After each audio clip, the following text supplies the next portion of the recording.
Thank you so much for having us. It's a great honor.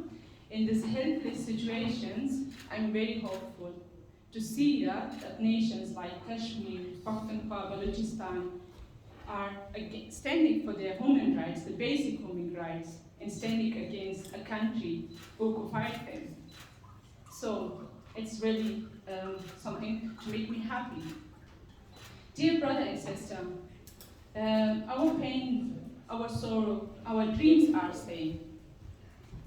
We have very huge similarity with you people. We can feel you very well because we all fight for peace, for freedom, for having our very basic rights, for our land, for our natural resources, and for our occupations by a terrorist country called Pakistan.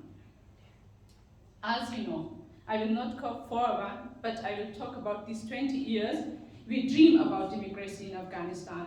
We dream of a free Afghanistan, an educated new generation, a country where women and men can have equal rights.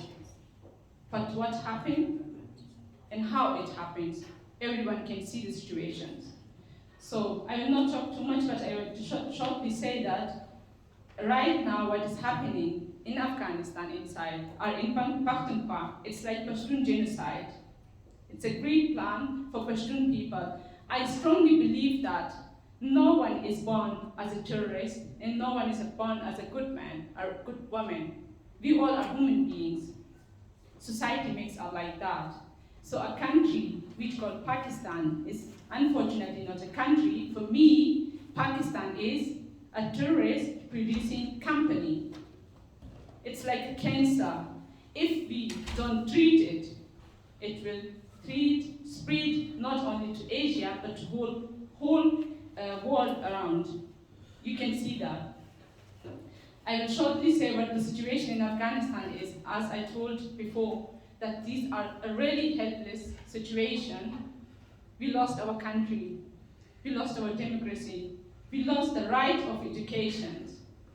Look, I would like ask the United Nations, human rights, and all around the countries, can you imagine just one day a group of terrorists stop your children for not going to school? Just one day, not allowing your girls to go to school. What would be your reaction?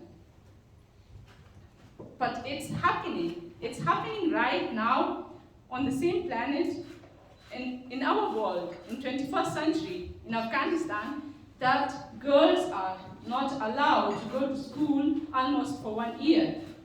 And the boys are sending to madrasas to brainwash and make them suicide bombers.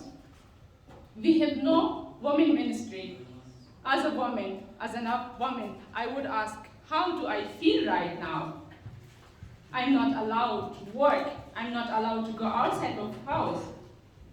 I'm not even allowed to wear what I would like to wear. I will get punished for that. It doesn't matter if I have a husband. It doesn't matter if I'm a widow. It doesn't matter if I have even a man at home.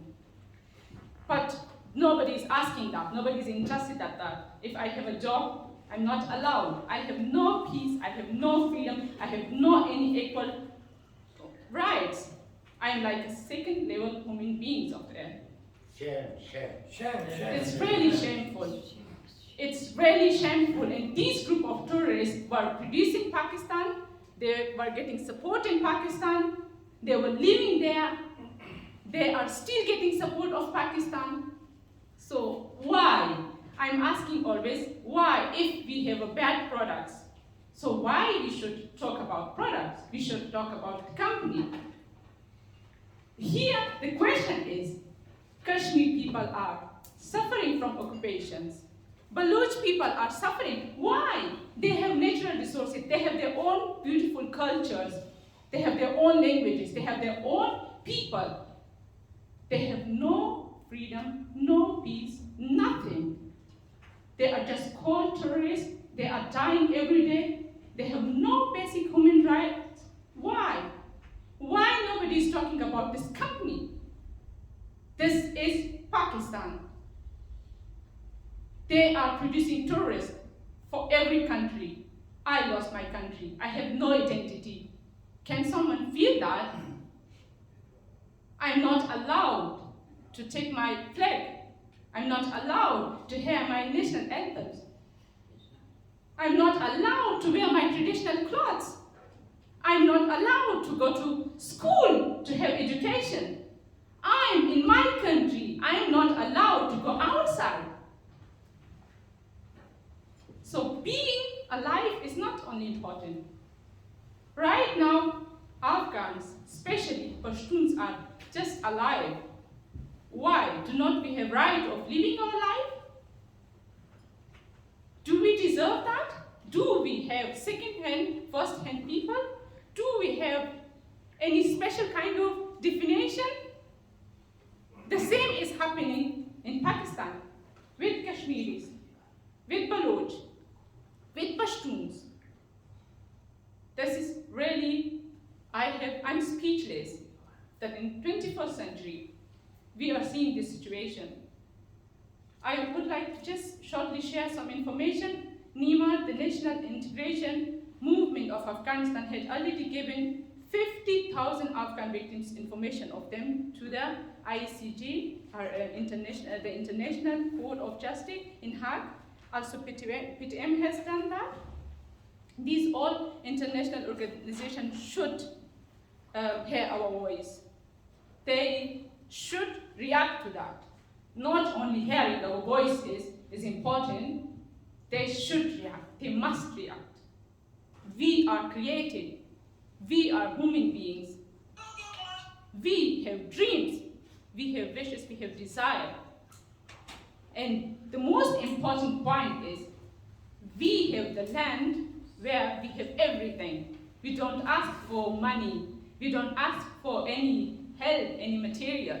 We have them. We are the richest people. We have natural resources, which are right. The whole world is interested in that. Otherwise, they would never done that, to taking Taliban from blacklist and giving them visa, invitation, Doha conference, everything. Without helping world, we would not lose Afghanistan today. World is responsible for that. Whole nations, doesn't matter if this is Kashmir, we have the same story. We suffer the same. We have the same pain. It doesn't matter if it's Kashmir, Balochistan, Pakhtunkhwa, Afghanistan. Where is? Why nobody hear us? We cannot even produce a plastic. Where do all weapons come? Who giving them? Pain is not coming to us. We don't want it even. We will do that by ourselves, no problem. But don't send, this is my request from the whole world. Please stop, don't send us weapons. Let us live our life. Thank you so much. I would just say once again, treat this cancer of producing terrorists to the Asia, to Afghanistan, to Balochistan, to everyone. Otherwise, it will spread to you people too. It's like a warning. Don't do that to us. You are doing that to us today. It will happen to you tomorrow. Thank you so much.